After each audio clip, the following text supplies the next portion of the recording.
I would argue that there's no reason for boredom in the digital age. You can learn millions of things, find millions of recommendations for hobbies. You can do anything ranging from volleyball to love and deep space player to even street interviewer. For $1 million, would you take your wife's last name? For $1 million, I will change my whole entire identity even. I mean, I don't think we've ever lived with this much abundance of side quests. Now, I don't know about you, but for me, there's one thing that I've always wanted to do, and that's start a business. Now, is this maybe a bit more serious side quest? Perhaps, but I am serious about this. I've been crocheting consistently for about 2 years, and I've made some projects that I'm proud of. I think I've definitely gotten a lot better over the past year, and I want to sell some stuff, okay? I like capitalism. I'm a capitalist. But in all seriousness, crocheting is a lifelong hobby of mine. Hopefully. And it's something I really enjoy doing, so why not monetize it? Alright? I'm not doing anything else.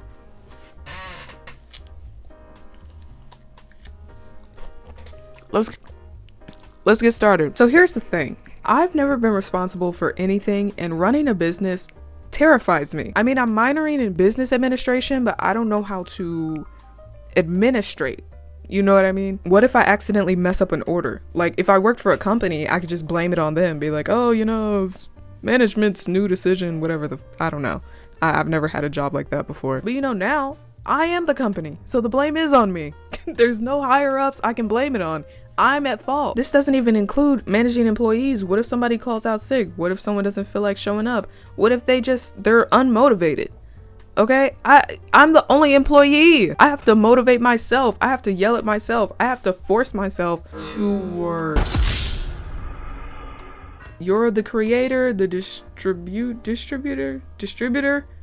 Damn, I'm stupid. The questions I want to be thinking about is, what's my brand? What am I going to sell? What's my time commitment? What website am I going to use? What are the fees that come with it? I remember I kind of lied earlier. I did used to sell clothes on Depop. Like my old clothes, not one of those thrifting people that resell shit for a very high price. No. I used to basically have a yard sale online, and I don't even know if I made a single profit because my prices were so cheap, but then shipping would be like $7 or $8. So I probably made like $1 or $2 for each package, and I don't want to do that again, okay? I actually want to make profit this time. I'm thinking I should be very professional and make myself a presentation that goes over all this information just for the aesthetics of it, to be honest. There's really no need to do this. I could just write it down on like a notebook page or the Google Doc, I don't know. Well, let's just do it. Also, I don't know if you can see my crochet stuff right there. I made a star blanket. God dang, I do not understand inverted. I made a star. Can you see it? Can you see the star blanket right there? It's brown and it's big. I really liked making it. I would love to sell those low key, but like people would not buy them, and it would take me a long time to make them. It actually wouldn't take me that long. I feel like I could do the 6-day star blanket challenge. Should I do it? I don't know. Because I actually did not finish that blanket.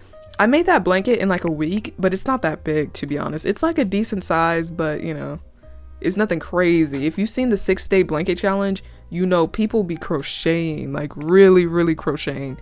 I'm not at that level. I can't crochet that fast. But what should I sell? I feel like keychains are a given. Like keychains are cool. I think a lot of people like keychains. I like keychains. I've made a few actually. I don't know why I looked around like they're around the room or something. They're somewhere in this room, but I've made keychains before. So I'm thinking, okay, maybe that could be an option. I have been seeing a lot of pixel grid crochet, and I would love to make like tapestry, or I can combine the two and make like pixel grid keychain. The only problem is I've never done the pixel grid crocheting before. I don't know if I'm trash at it, so we'll see, I guess.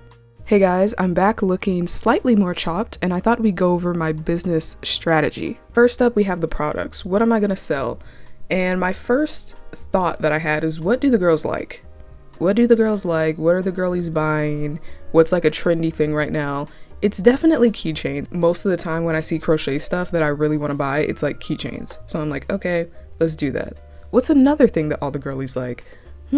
Matcha. So I'm gonna sell 3 different types of bunnies. There's gonna be a matcha bunny, an all green one, which I actually have already made. Super cute. It's matcha, get it? It has the eyes, the white beady eyes on it. And I was like, okay, how can I make this more interesting? Strawberry matcha. Strawberry matcha bunny. Come on, bro. Now this one I have not made yet. I don't even know what it's gonna look like exactly. I was thinking like a striped, like a pink and green striped bunny, or either like a swirl. And then last but not least, we have the hojicha bunny, which some people like hojicha, some people don't. I don't think most people know what it is. I don't know if it's gentrification or like TikTokification, but matcha has definitely became just like the most popular thing ever. But not many people talk about hojicha. Like people that really like matcha and like actually buy good quality matcha and like know stuff about matcha, I feel like they typically drink it or know what it is, but it's not at like most cafes and stuff. Okay, anyway, you don't care. Brand names. Now, honestly, I'm very embarrassed to show you this list of brand names because I was just brainstorming. I don't like any of these names, to be completely honest. But I was like, honestly, I just want to call it my name, but I think that's kind of boring. And everyone else has like a looped by Trey, hooked by Marissa, made by Sam. You know what I mean? Those are all the names that are usually on Etsy. I don't like them.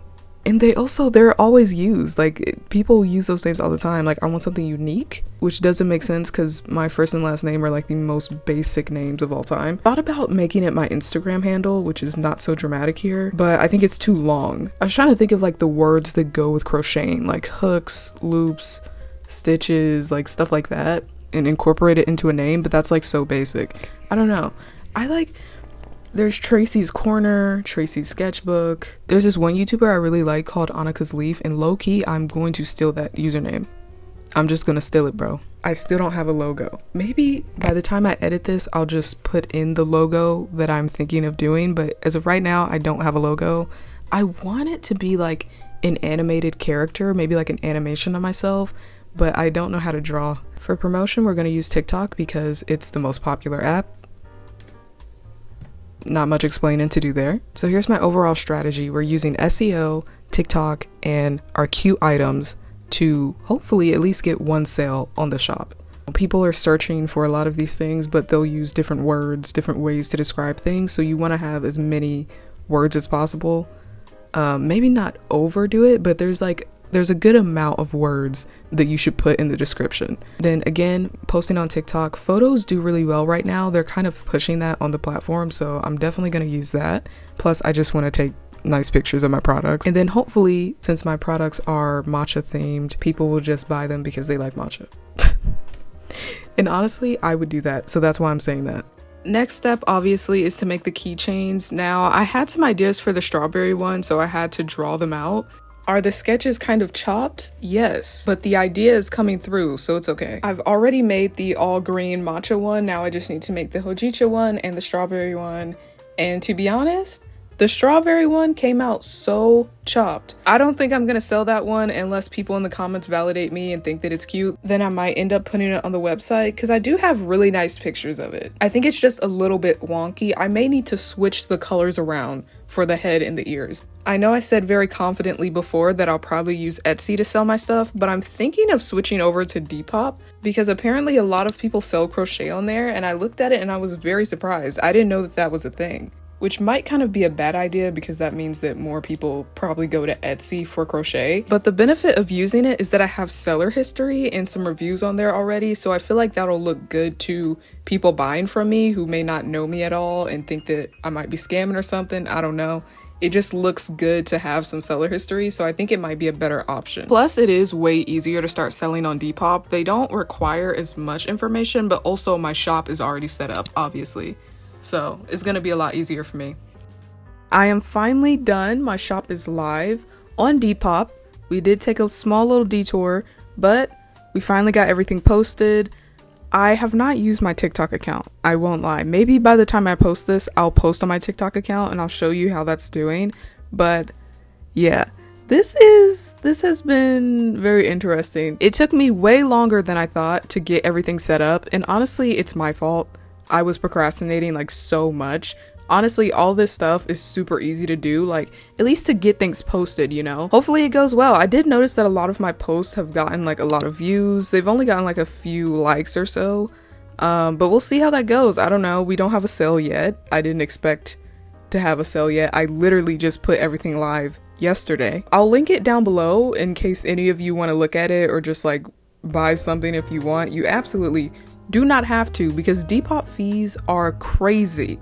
Depop fees are so bad, bro. I had no idea. I already lowered the price like as much as possible to where I'd still get a profit from my materials and like the work that I did to put in. If you take anything from this video, let it be to just start a side quest. Just do something random, bro. Do something with your time. Right now, I don't have much to do, and this really gave me like a purpose, you know, for the week. And maybe I will sell some more crochet items. Honestly, I would love to make like a bigger size plushie, like not even a keychain, just a regular plushie version of the bunnies. So maybe I'll do that. I would honestly love to sell star blankets, but that's gonna be a lot more money, a lot more materials. The shipping's gonna be crazy.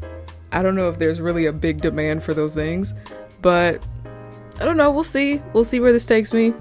It's just a start, you know. That's the whole thing about a side quest. You don't have to have like a huge commitment, to be honest. And I think that's why I also like Depop. Just getting your initial foot through the door, like just starting, is what you need.